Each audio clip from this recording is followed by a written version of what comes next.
Irreverent, entertaining, cool. You're listening to LA Talk Radio.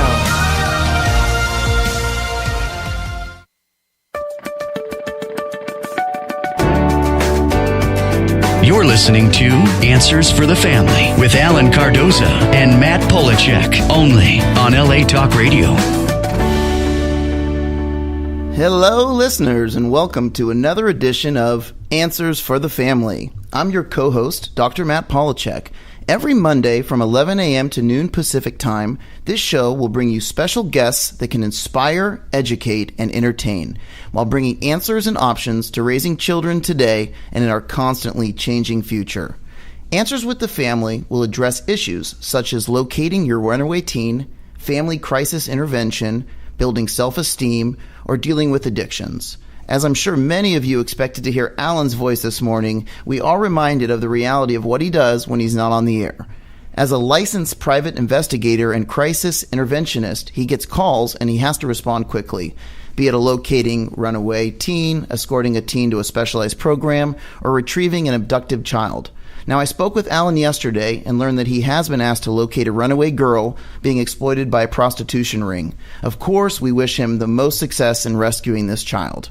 Our topic today is working with millennials. And as you know, there's a lot of positive and negative discussions around this generation that are being taking place all the time. And joining me today is an expert in the field of millennials. We're bringing in Marc Robertson. Marc is president of New Skills and the founder of New Skills USA. He has over 25 years of experience in the media, entertainment, and technology industries. Marc successfully coached leaders, executives, and managers utilizing emotional intelligence, environmental awareness, and leadership skills. All of Marc's coaching is based on solving the actual problem and issues that the individual is currently facing. This style of coaching resulted in immediate improvement and increased performance for both managers and for teams. Marc has a strong track record working with developmental companies and guiding executives to develop a humanistic and results-oriented leadership style. So without further ado, Marc, welcome to Answers for the Family. Thank you. Thanks for having me. And let's jump into the new book, Working with Millennials. When we're discussing millennials, as far as age range goes, what are we looking at? Roughly 18 to 34. Which is moving because obviously people are getting older, but that's the rough parameters there for age. And it appears that they are entering our workforce at a very fast pace. Absolutely. I mean, at this point, they're over a third of the workforce in the United States, and I believe in the next within 10 years, for sure, they're going to be 75 to 80% of it. So they're coming in very fast, growing very fast. It's also a hot job market, so. They have arrived. So baby boomers like myself, Generation X, what does that mean for these different generations? Well, I think what it means is that they actually come with a different set of sensibilities. They think differently. They work a little bit differently. There's negatives and positives. Plenty of people have said they come off entitled and spoiled, and some of that may be true, but to a great extent, they have a lot of really positive attributes as well, including how to work well in teams, being globally oriented.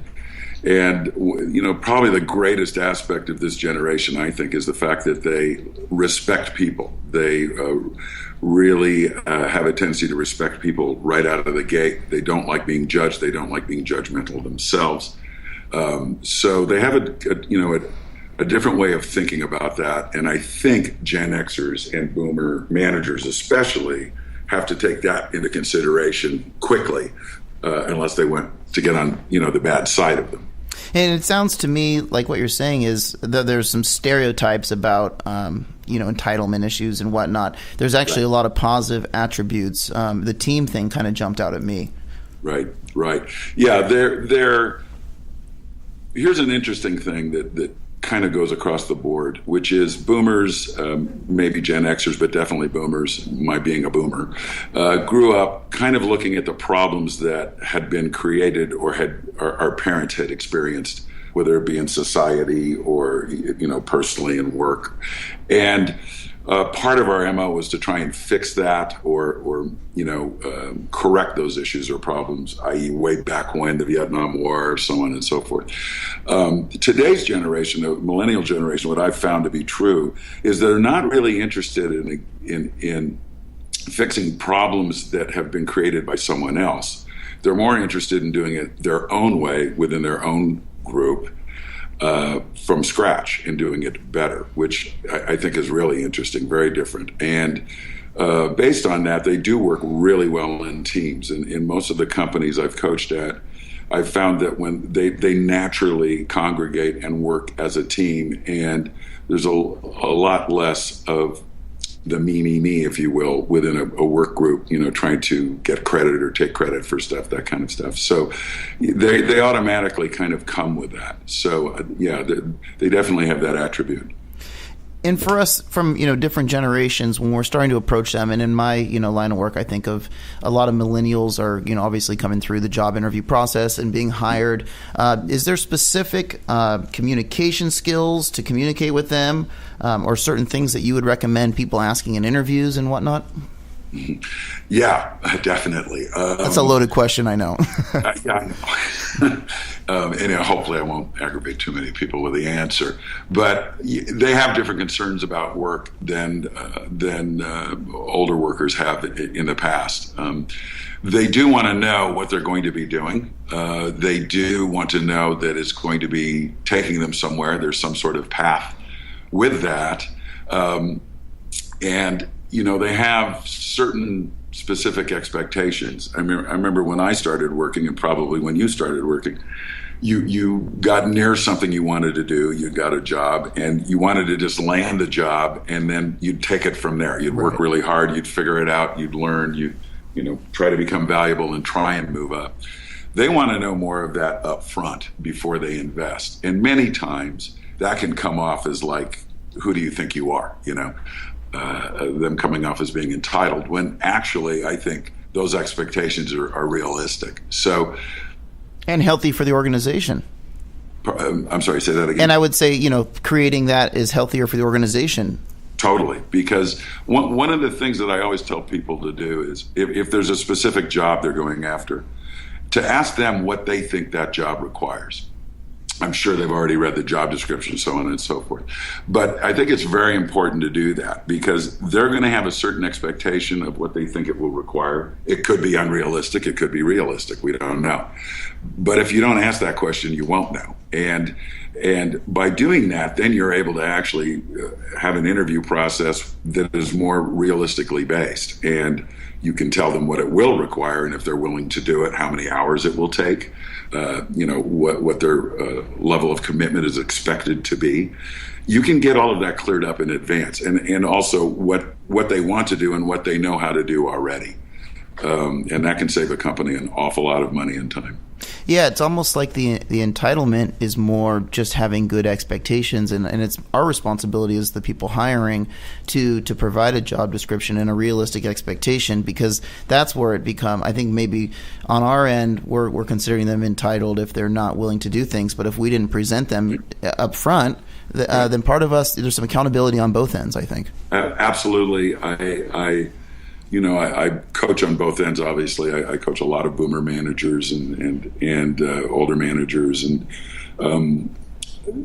undoing what has been learned is really hard. Of course, the older you get, the harder it gets, right? Yeah. But I remember years ago when I was, kind of hopping from company to company, and recruiters would call and they'd send over a job description. I'd look at the job description and I thought, and you should be able to change the world. I mean, they ask for everything in job descriptions, especially for managers or executives, which is unrealistic. I mean, that's not going to happen. So I think, breaking that mold and trying to understand who they are, where they're coming from, and what really specifically you need them to do is a great way to start. And when you start that way, you have a tendency to also get them energized about the job because they'll feel more confident about taking it on. And also your expectations are more realistic.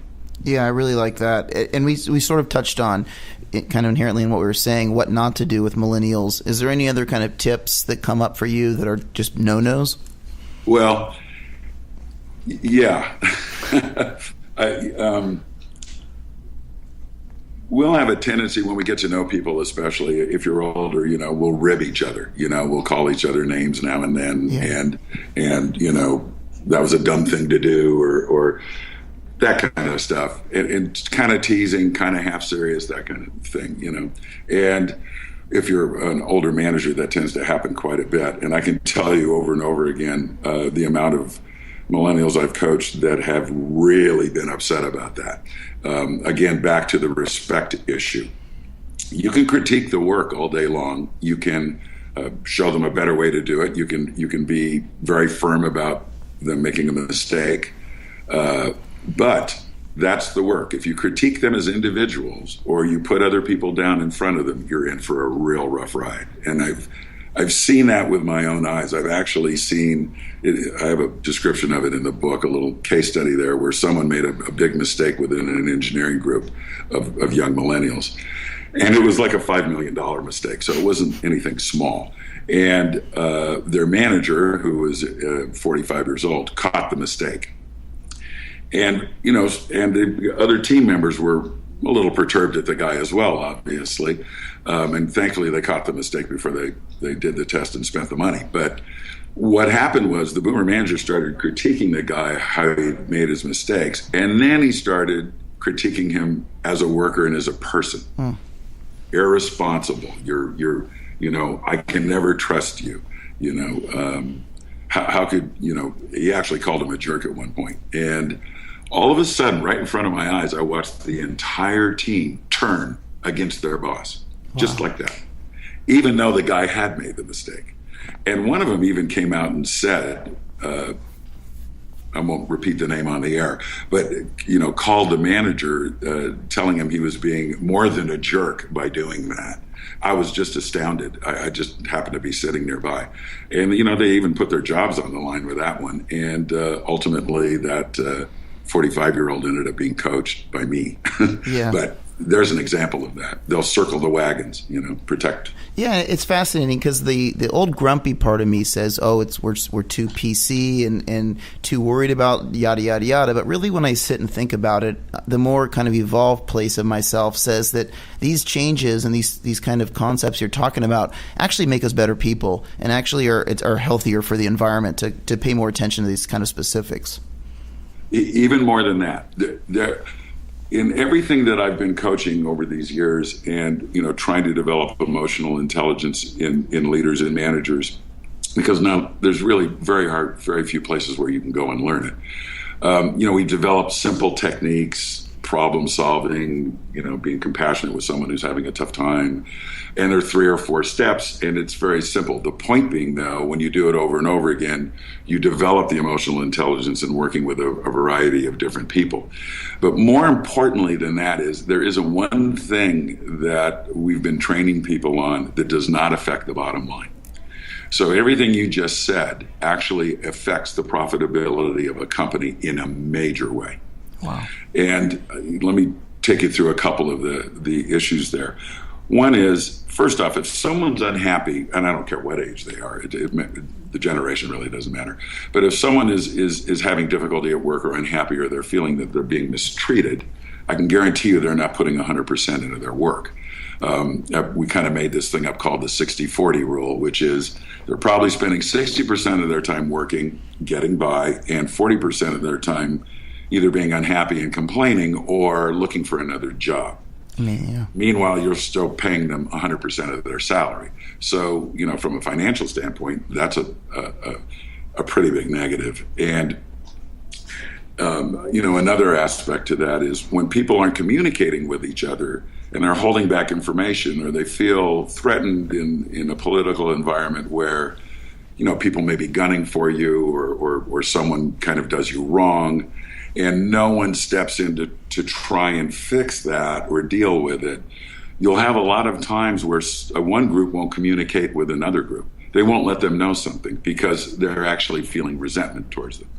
Or their boss, if they resent their boss, they'll withhold some information, and that information could be extremely costly down the line in mistakes. And that is like a pebble in a pond. Obviously, if one group doesn't tell another group, then the work of the second group they're not giving the information to is affected, which affects the rest of the company. So there's a little formula in the book about that. When people aren't communicating that well or resenting or holding back, how much that actually costs the company. The bigger the company, obviously, the more money it costs them in wasted time, let alone in customer satisfaction or hitting targets and productivity rates and having to redo things, which costs a lot of money. The impact is insurmountable, it sounds like. And these are, like you're saying, very small dynamics that occur every day in offices that you don't realize the impact that they have. Correct. Yep, absolutely. You mentioned the word emotional intelligence, and I don't know if our listeners are familiar with emotional intelligence. I am a huge fan, but will you briefly kind of describe emotional intelligence for us? Well, my definition of emotional intelligence is literally what it sounds like, which is you're aware and intelligent of how a human being works, including their emotions.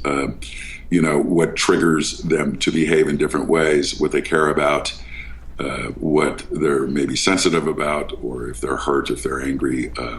And you become aware of that in yourself. And a rule that we use a lot of here, which is actually more based in Buddhism, is you've heard the golden rule over and over again, cause and effect. But how you're about to say something to someone else, how would you feel if you were getting that message yourself, and to think about that before you say it. So developing emotional intelligence is understanding people and how people work, including yourself, and then fitting that into the context of the job or the work that you're doing. It's fascinating, we think about where we've come, as a society and in the workplace, that, we now understand, based on your book and other great leaders in this field, that our emotional intelligence plays an integral role of the company as a whole, as our individual functioning. And the thing that I really, in my studies with emotional intelligence, I really like is it's something that we have control over. It's not IQ, where it's a constant thing, where we can grow our emotional intelligence. Absolutely. I mean, I was having lunch with a gentleman. His name is Shinji Ishibashi. He's a good friend, very wise man. And we were talking exactly about that, what you just mentioned. And IQ, I kind of believe in people, and maybe I'm too much of an optimist, that people can develop, and they can. They can go way beyond the limitations that they set for themselves. But one of the things we were discussing was native intelligence and talent versus wisdom. So IQ can be limited, but there's no limit to wisdom. And there's, several, actually older generation people that I've coached were like machine shop foremen, people responsible for manufacturing, very, very, very particular job, particular skill, not a lot of education. And yet the CEO of a couple of the larger companies I've worked with would go to that shop foreman to discuss the performance of the company. And it was simply because that person had developed wisdom over the years through experience, through interacting with other people, and being aware of their surroundings. So, many times, I've worked with a lot of engineers, and I've worked with people who are in manufacturing and operations.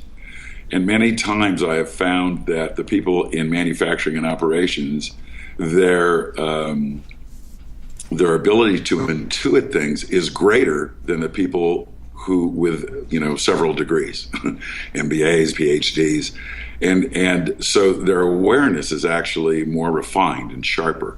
They see something coming before it actually happens more quickly. And so I was thinking about that. God, how does that happen? Why? How can they do that? And they have less education than the other folks we're talking about. Yeah. And what I finally realized was, they've had to depend on that for most of their career. They haven't had a phenomenal amount of education or necessarily doors open for them because of that. So they had to develop that intuition, that wisdom, if you will, to understand a work situation or a situation with another employee or a situation with a company. And as a result, it's more refined. So regardless of the education, they've developed a great deal of wisdom. And wisdom, I think, especially in a company, is incredibly valuable, along with any skill set. Yeah, it sounds like, the ability to understand your own emotion and then to be able to kind of read and somewhat predict, how other people's, emotional state is. It seems to me like that almost supersedes, I wouldn't say it supersedes intelligence, but it's as critical of a component, especially in a workforce. Sure.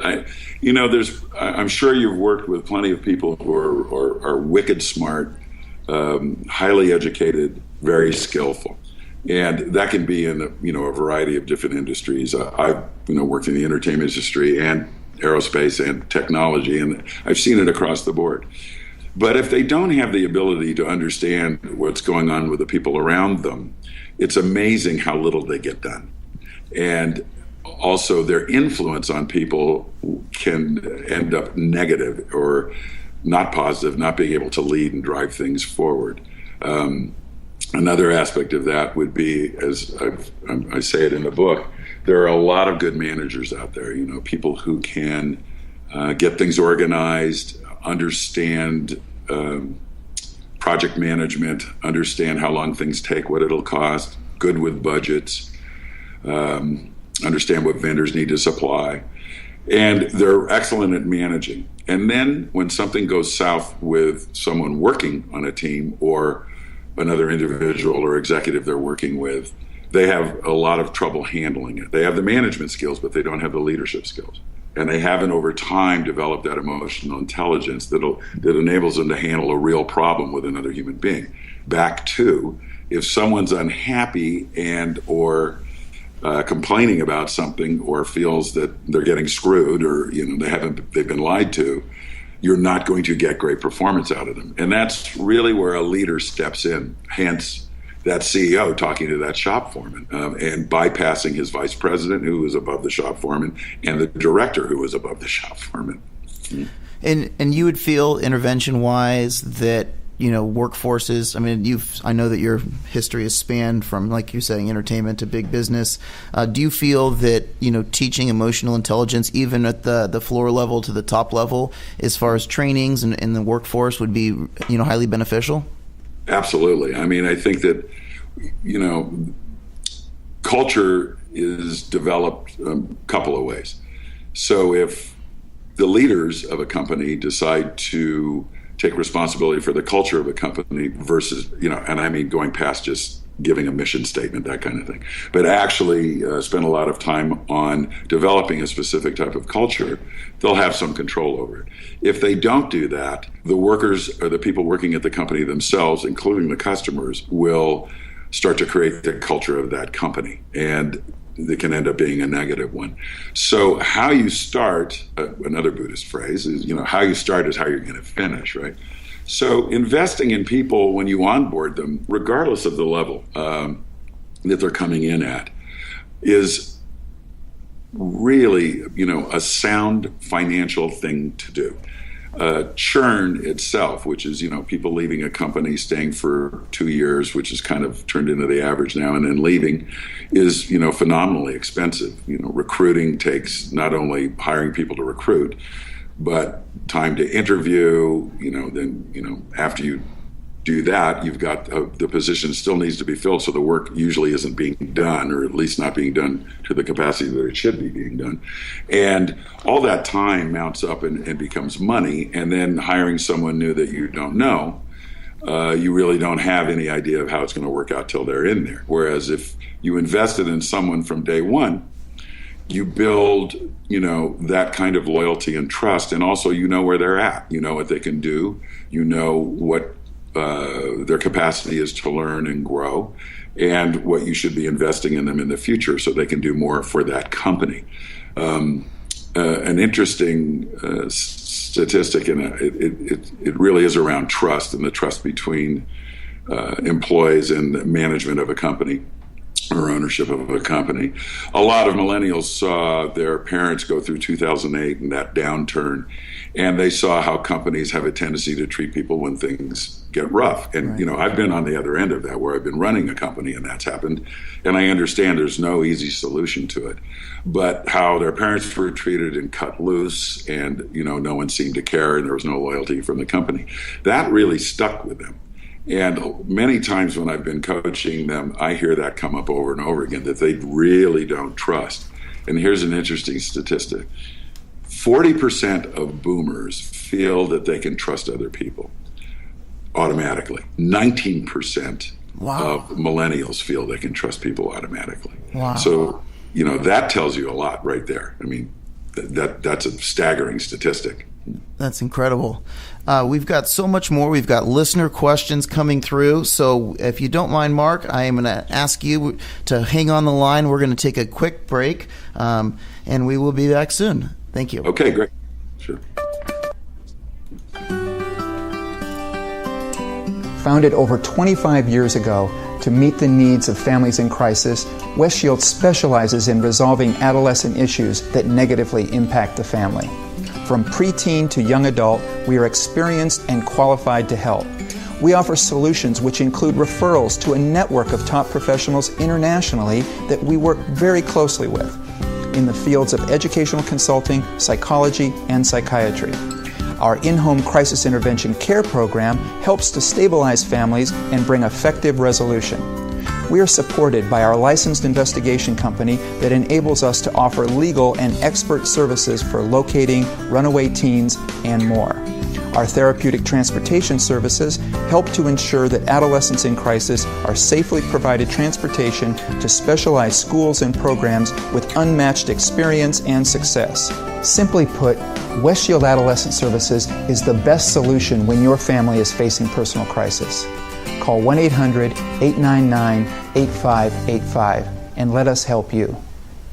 Welcome back to Answers for the Family. I'm your host, Matt Polachek, and we are with Marc Robertson. The book is Working with Millennials. Marc, I don't know if the listeners do know, but you also do private coaching. And I was reading, tons of background on you and hearing from some of your colleagues, and they just have so many glowing reviews about you. And one thing that stuck out to me, one of the comments was made was he's simply great at teaching you how to be a good, honest human being. And the other comment that I was interested in actually hearing from you on was one of the focuses of Marc's work is building lasting relationships versus just managing situations. What did they mean by that? Well, I think what they mean by that is looking towards the future, because business, and it is moving faster and faster and faster, there's no question about it. Also, people coming into the workforce now, millennials, they're working harder, longer hours for less money. If you do a comparative analysis, to other generations, prior generations. So when someone comes in, I've talked to a lot of people. I kind of coach this all the time, that almost no matter what industry you're in, at least all the ones I've coached in, 18 months from now, that industry will have changed. Maybe a little bit, but it could have changed, dynamically. And most of the time it is dynamically. There's big shifts and change, mainly from technology. And so, when I'm coaching, there's a lot of millennial managers that I coach who now all of a sudden they have teams that they're managing, and they're very young, and they don't have necessarily a lot of experience doing that. And so they start kind of getting a little bit of their own stuff back, this isn't really what I wanted to do. This isn't what I went to school for, that kind of stuff. And one of the things that I tell these managers to try and indoctrinate into the culture of their group, into the people working for them, is that today the ability to learn something new, tackle something new, learn it, and then apply it and do it well is an incredibly highly valued skill in itself. So, versus just being able to have a particular skill at doing something, let's say a software engineer. If you develop a skill on how to manage, let's say, other companies that you're working with in partnerships in a matrix managed type situation. You're learning a new skill beyond that particular skill you know. That in itself, though, the ability to learn and grow and tackle new things is very valuable because industry is changing so quickly. So people that are able to adapt and grow, especially younger people, are going to do very, very well in the future. A lot of older people who I work with and coach are become a little despondent. They're very good at doing one or two things, but they haven't learned new things necessarily or that skill. And it's a little harder now as they get older. Of course, it doesn't mean they can't do it, and they do it all the time, by the way, and are successful at it. But as a result of that, I really strongly promote younger workers to do that. And when you do that, you start forming relationships with people that are going to last longer than the particular job you have now. So, when you start helping each other work out and you take care of each other, you got each other's back, especially in a team that works incredibly well. When you do that, a couple of things happen. One, you develop pride in not only your work, but in your group. Think of sports teams, and loyal fans. And you also learn how to help each other out and communicate with each other in a way that isn't just some didactic business formula. So over the long term, those relationships can last a lifetime. And as you move either up in your company or from company to company, you're able to actually bring one another along with you, and you develop long-term relationships. If you're really smart at the top of a company and you're running something, you develop that skill set to embed that in the people that work underneath you. You're going to have loyalty for a long, long time. There's a little case study in the book about that, about Virgin Atlantic Airlines and Richard Branson, and a steward I ran into. I was on a flight back from London, and he was just terrific, this guy. I mean, I asked for a glass of water and he brought me like a huge bottle, it was that kind of service. And this was years ago, and I thought, wow. And I started talking to him about how he likes working there and all of that. And he said that he loved it. He had been given an offer by another airline, a competing airline, and he was just about to get married, and they had offered him like another 5,000 or 7,000 pounds a year or something like that. It was significant. And I said, but you're still here? And he said, yeah. And so he told his boss that he was going to take the other offer, that he had to. He was getting married, so on and so forth. And he went home that night, and the phone rang, and it was Richard Branson who called him himself. No, wow. Yeah. And, of course, encouraged him to stay and said he couldn't match the money because, pari passu for all the other stewards and stewardesses that were working there, Right. that would be unfair. He could give him a bump and all of that, and but how much he really appreciated his work and wanted him to stay with the company a long time, and so on and so forth. The guy stayed, and he's been promoted, and he's doing incredibly well. But in the way that he gave me service, that's really what piqued my interest, It was like off the charts. He was so good at it and so positive about it, and it was a long haul flight and all of the above, And so there's an example of someone at the top instilling that kind of a long-term view in the people all the way at the lowest level of the company. It's amazing. And there you go. So I think, Bill Clinton said it years ago, regardless of your politics, he's not a dumb guy, Right. And I remember he made a comment about why people elect a president or choose a president, or what the job really is. And I think he gave the example of George Bush in September 11th and Obama when he first took office, which was you elect a president to look around the corner and see what's coming, not necessarily what's right in front of your face, right? So as far as the skill set goes, George Bush didn't run for president to handle September 11th, and Barack Obama didn't run for president to handle, the worst financial crisis since the Great Depression, right? But that's what they were faced with, and they had to handle it. So that, when Clinton said that really, struck a chord with me about real leadership has to deal with leading, the entire company or the entire group or the entire division all the way down to the lowest person on the totem pole. And by looking at things that way, you do develop a trust and a loyalty, and you'll end up with, long-term employees that will contribute not only their work and their time and their life to your company, but also ideas, which of course are as valuable or more valuable than anything. Yeah, I'm really enjoying all the research on the frontline ideas, and looking at when we're hiring millennials, it seems as though, and at least in the company I work for, the bad words are that these are the way things are and this is the way we do things, and we're really looking to always evolve and change, at least in the the healthcare field. And it sounds like what you're saying is the business world's the same way; it's just ever evolving.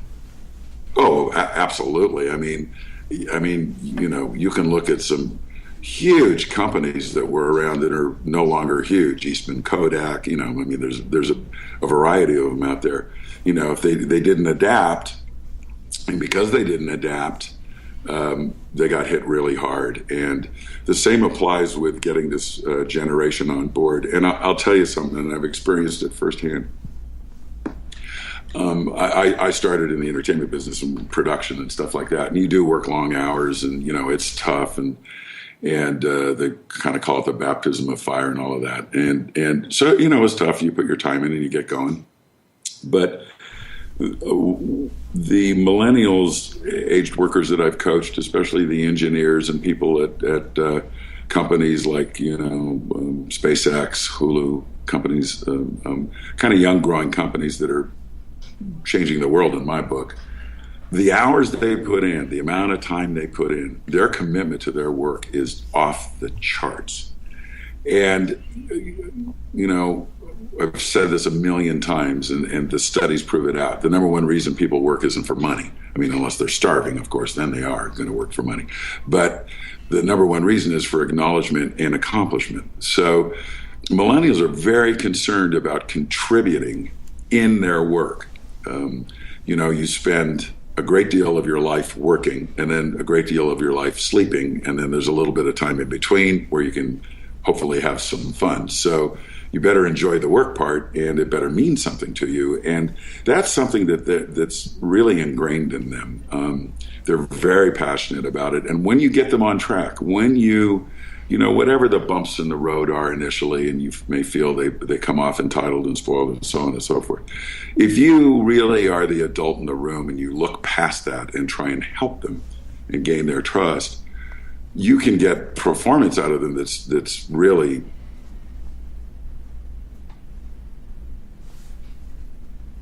You there? I think we just lost Mark. We will call him back, and we'll be back in 30 seconds. Thank you. Founded over 25 years ago to meet the needs of families in crisis, West Shield specializes in resolving adolescent issues that negatively impact the family. From preteen to young adult, we are experienced and qualified to help. We offer solutions which include referrals to a network of top professionals internationally that we work very closely with in the fields of educational consulting, psychology, and psychiatry. Our in-home crisis intervention care program helps to stabilize families and bring effective resolution. We are supported by our licensed investigation company that enables us to offer legal and expert services for locating runaway teens and more. Our therapeutic transportation services help to ensure that adolescents in crisis are safely provided transportation to specialized schools and programs with unmatched experience and success. Simply put, West Shield Adolescent Services is the best solution when your family is facing personal crisis. Call 1-800-899-8585 and let us help you. Welcome back to Answers for the Family. Mark, you're back with us? Yes, I am. All right. So we were briefly talking about some of the kind of motivating and people kind of evolving at work. And as you were talking, a listener question came in that was it was similar to what we were talking about. And the gist of it basically was that they recently hired someone at work that was very impressive during the interview portion. And once they started, about a month in, once they started working, the performance started dropping off. And as you were talking, and the question is really, what do we do about that? But as you were talking, Marc, one thing that kind of stood out to me is really, what is the focus of this person? And maybe instead of looking at the person that they're not doing something, what can we do as managers and leaders as far as acknowledging this person in the areas that they are contributing, and maybe shifting the focus back to the manager or the employer as to, what's my accountability here? Right. Yeah. I always kind of put that at, 50-50, but it's really the manager is the one that has to take responsibility for that. And we use a technique, a problem-solving technique that basically tries to get to the root of an issue or a problem. Many times it's lack of knowledge, but it could be a variety of other things. You don't know what's necessarily going on with someone at home or what issues they may be dealing with. So what you want to try and get at is the root cause of that problem, of that performance issue. If it was there and it's tapering off especially, I can, almost promise you there's something going on that you could find out about. And obviously you have to approach it from the standpoint of, I want to help you with this. So how are you doing? What is going on? And once you figure that out, then it's fairly easy to figure out what to do next, which is maybe they require a little training in an area. Maybe they hit a block, something they hadn't done before. And there's a way to get them either training on it or teach them yourself and then move them off the dime and then get them going again. Or it could be something else. It could be something personal. It could be something at home, which will pass. But most importantly, if someone feels that you're being supportive of them overcoming the problem versus being just critical of them with the problem, kind of throwing your hands up in the air too, that engenders the effort, A, to get better at what they're doing, and B, will create a tremendous amount of loyalty coming from them, which will bode well in the future. Yeah, for you and the company. Always focus on what is the root cause of the problem. Figure it out. Is it lack of knowledge? Is it lack of experience? Whatever it may be, tackle it with them, open up to them, ask them about it, and even do it off-site. The other thing and this is kind of a career path thing that we do, but it would work for this as well, which is if someone is kind of losing their interest, or they're obviously it's up to them to motivate themselves. You're getting paid, you have to do your job, but if that's occurring and they're not sure that they have a path forward many times, that will start to make performance drop, right? People just don't feel into it. And, new things get old too. So one of the things that we teach people to do is to sit down with the employee, have the manager sit down with the employee and ask them, what is it, where do you want to go? What is it that you want to achieve? Once you've done that, go through with them what it will take for them to achieve that. What are the skills they already have? What are the skills they're going to need to learn? What do they think they need to learn? And then make a plan around them actually learning those skills. And it may be they think they want to get there in 3 months, but it's actually going to take 2 years. That's okay, as long as you explain it logically about the time it'll take to learn it, how to go about learning it, what they have to do, their responsibility in developing those talents or skills or abilities. But you're definitely communicating to them your investment in them and their well-being. Exactly. And so when you do that, you also at the end of that process say, let's put a timeline to this. And so we teach this critical path thing that gives you a timeline on what are the milestones for them changing, learning, growing, doing better, instead of the PIP, performance improvement plan, which has a negative connotation to it. Now you're actually driving something forward in a positive way. And then the last thing and the most important thing for the manager is, and I will dedicate to you an hour a month, 2 hours a month, an hour a week, whatever it is, whatever fits the plan for the particular skill that they have to learn. You have to make that investment in them. I'm telling you, I've taught that over and over and over again with people who had younger workers who they're having a lot of difficulty with, and it's worked literally every time. It's amazing. It really has. So it sounds like, God, I can't put more time in it. I already have my own job, which is true. Managers and have a lot of responsibility already, But the truth is, if you invest that small amount of time now, the payoff for you later on, you're going to get 10 times that amount of time back, because they're going to be doing better. You're not going to have to be, looking out for issues or problems or redos, that kind of thing. Yeah, it's incredible. For those listeners that do want to reach out to Marc, his phone number is 310-881-9906. The email is mrobertson@newskills.us.com, and his website is newskills with an S, newskills.us.com. The book, Working with Millennials, is available on Amazon, and any other sites or any other places they can receive that book, Marc? I think it's on Borders online, too. Basically anywhere you can Google to buy a book. Pretty much, yeah. What's next for you? I've got a couple of other books I'm working on. We're working on actually trying to scale the coaching in a way of utilizing technology more. I'm very much focused on actually practical steps to solving gray area emotional problems. So, trying to set up more techniques and deliver them out there. The book I'm working on right now is about culture, how to, create a great culture, or how to unravel the lousy one that you've built.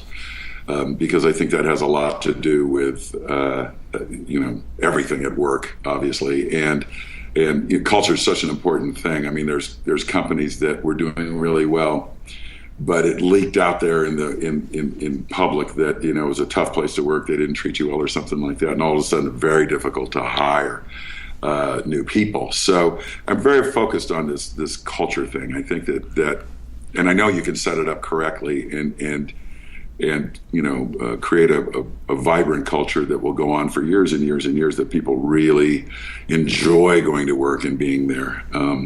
So that's what's next for me. Continuing to coach and doing it internationally now to a certain extent, and via Skype and stuff like that. So that's what I'm up to. That sounds like good stuff. And thank you so much again for joining us. My pleasure. And for all listeners out there, tune in next week when our guest is my good friend Dr. Marv Sepala, who's going to join us to discuss the opiate epidemic, heroin and prescription pain meds, drug overdoses, deaths in the United States. And if you missed or you want to share our show with your friends, please visit our archives of past interviews at answersforthefamily.com, or check us out and subscribe to us on iTunes. And the next time you're on Facebook and Twitter, please remember to stop by our page and check some of our latest posts. And if you like them, please let us know and spread the word. Again, thank you so much all for listening to Answers for the Family.